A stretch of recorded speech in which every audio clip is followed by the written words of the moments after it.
த்ரிஷாவை நான் பாராட்டணும்னு நினச்சேன். இந்த நேரத்தில் ஒரு திரைப்பட நட்சத்திரம் இது எல்லாத்தையும் மீறி முன் வந்திருக்கிற த்ரிஷாவுக்கு என்னுடைய மனப்பூர்வமான வாழ்த்துக்களும் பாராட்டுகளும்.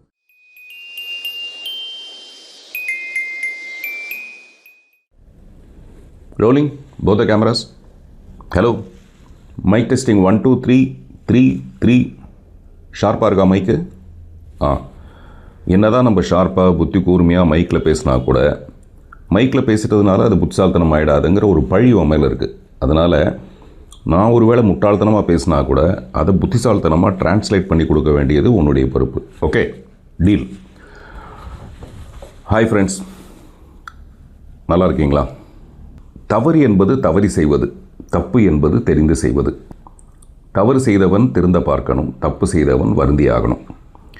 அதே மாதிரி தான் நான் வருத்தம் தெரிவிக்கிறேன்னு சொல்கிறது ஒரு விதம், மன்னிப்பு கேட்குறேங்கிறது இன்னொரு விஷயம்.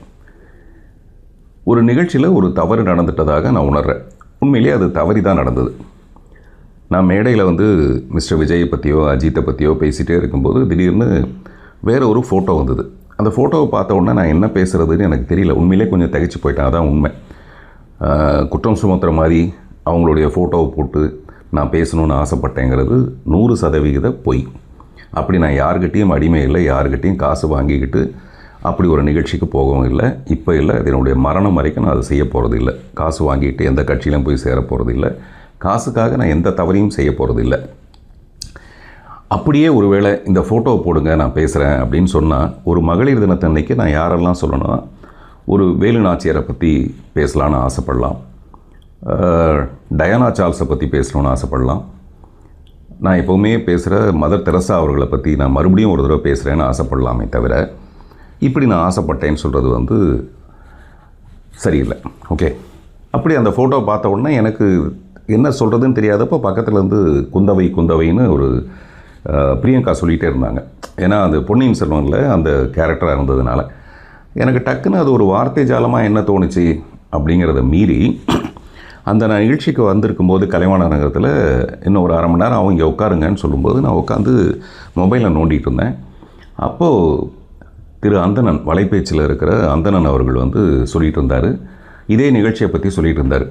இப்போ விஜய் எவ்வளோ உயரத்துக்கு போயிருக்காரு, அடுத்து அவர் தாங்கிற அளவுக்கான ஒரு பெரிய உயரத்தை அடைய போகும்போது இந்த பெண்மணி என்ன பண்ணியிருக்கணும்? இந்த பெண்மணிக்கு 40 வயசு ஆகிடுச்சு, 40 வயசுக்கு மேலே ஆகிடுச்சு. அவங்களாவது என்ன பண்ணியிருக்கணும்? நான் வரலப்பா, நீ போயிட்டு வா, அதனால ஒரு இமேஜே கெட்டு போய்டும்ல சொல்லியிருக்கணும். அவங்க வீட்டிலே இருந்துட்டு அவர் அனுப்பி வச்சுருந்தா நல்லா இருக்குமே. இந்த மாதிரி நிறைய பேர் பேசுகிறாங்க. அதில் ஒரு பத்திரிக்கையாளர் கூட என் கூட பேசும்போது என்ன சொன்னார்னா, மேட்சிங் புடவையே வாங்கி கொடுத்தா கூட அந்த புடவையை கட்டிட்டு நான் வீட்டில் இருக்கிறேன், நீங்கள் போயிட்டு வாங்கன்னு எல்லாம் சொல்லியிருக்கணும். இப்படி நிறைய செய்திகள் வந்துக்கிட்டே இருந்தது. உண்மையான விஷயமே என்னென்னா, திரு விஜய் அவர்கள் கிட்டத்தட்ட ஒரு நிறைய விஷயங்களை கடந்து, அரசியலுங்கிறது சாதாரணமான விஷயம் இல்லை, நிறைய போராட்டங்களை சந்திக்க வேண்டியதாக இருக்கும். அதெல்லாம் சந்தித்து கடந்து வந்துட்டு இருக்கும்போது கரூர் பிரச்சனையில் கூட அவருக்கு ஏற்படாத ஒரு பெரிய, கரூர் பிரச்சனையில் விமர்சனங்கள் வந்ததே தவிர அவருக்கு இவ்வளோ பெரிய பாதிப்பு வராத அளவுக்கு இருந்தது. இவ்வளோ பாதிப்புக்கும் காரணமான ஒரு நிகழ்ச்சி, அந்த நிகழ்ச்சியில் இந்த பெண்மணி கலந்துக்காமல் இருந்திருக்கலாம் அப்படிங்கிறது என்னுடைய அடிமனசில் இருந்தது. பட் அதை நான் சொல்கிறதுக்காக அந்த மேடைக்கு போகல. அந்த மேடைக்கு நான் எதுக்காக போனேன், அங்கே யாரெல்லாம் பேச இருந்தேன், ஏன்னா அது என்கிட்ட ப்ரீ பிளான்டு விஷயம், என் கையில் கொடுக்கப்பட்டது. அதை பற்றி நான் அடுத்த விஷயத்தில் சொல்கிறேன். அதனால் எனக்கு இவங்களுடைய ஃபோட்டோவை போட்டு பேசணுங்கிற அளவுக்கு ஒரு பெரிய லட்சியம்லாம் எனக்கு கிடையாது.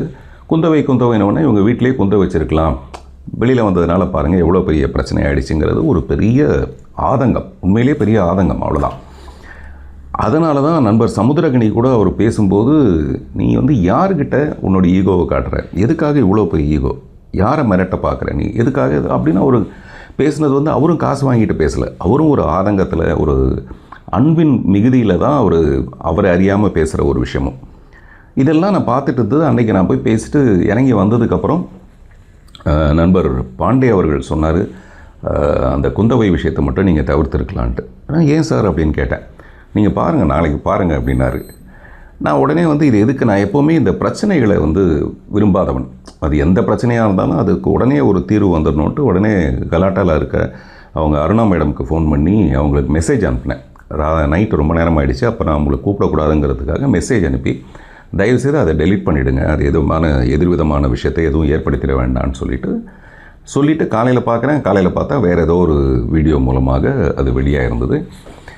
அது என்ன மாதிரியான ஒரு பெரிய பாதிப்பை போக போக ஏற்படுத்திச்சுன்னா, நான் சொன்னது வந்து ஒரு பெண்மணியை பற்றி, ஒரு 3வது மனுஷியை பற்றி, எனக்கு சம்மந்தமே இல்லாத ஒரு 3வது மனுஷியை பற்றி. இந்த பிரச்சனையில் மொத்தம் 3 பேர்னு எடுத்துக்கிட்டால், முதல்ல வந்து என்னுடைய அன்பு நண்பர் விஜய், அவருடைய வளர்ச்சியை பார்த்து நான் ரொம்ப சந்தோஷப்படுற ஒரு நண்பர். 2வது இடத்துல அவருடைய மனைவி இருப்பாங்க. இன்னமும் கோர்ட்டு தீர்மானிக்காத வரைக்கும், இப்போ வரைக்கும் அவங்க மனைவி தான், அந்த முக்கியமான ஸ்தானத்தில் தான் அவங்க இருக்காங்க. ஸோ இந்த 3வது மனுஷியை பற்றி நான் பேச வேண்டிய அவசியம் இல்லை. ஆனால் நான் சொன்னது 3வது மனுஷியை பற்றி. அவங்கள வீட்டில் இருந்திருக்கலாம். ஆனால் இது எல்லாமே பெண்களுக்கு எதிரான ஒரு விஷயம். பெண்கள் எல்லாமே வீட்டுக்குள்ளேயே இருங்க அப்படின்னு சொன்ன மாதிரி ஒரு கருத்து வந்து நிறைய பேர் அதை பதிவு செஞ்சதுக்கப்புறம் எனக்கு ஒரு கஷ்டம் வந்துருச்சு.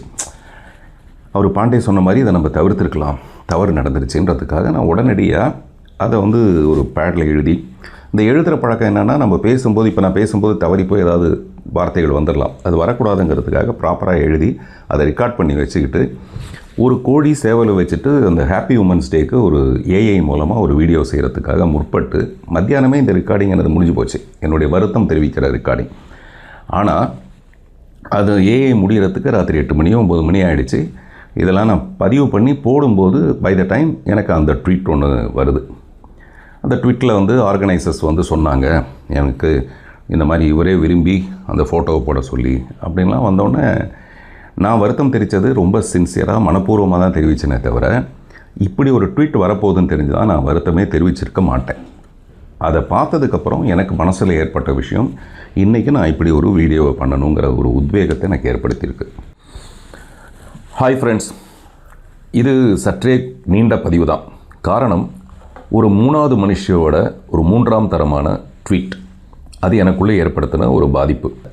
என்னுடைய செயலுக்கு அவங்க கருத்து தெரிவிக்கக்கூடாது, எதிர்ப்பு தெரிவிக்கக்கூடாதுன்னு நான் சொல்லலை. ஆனால் சமீப காலங்களில் அவங்கள பற்றி வந்த கொச்சையான, மிக அசிங்கமான நிறைய கருத்துக்கள் இங்கே இருக்குது, பொதுவெளியில் இருக்குது.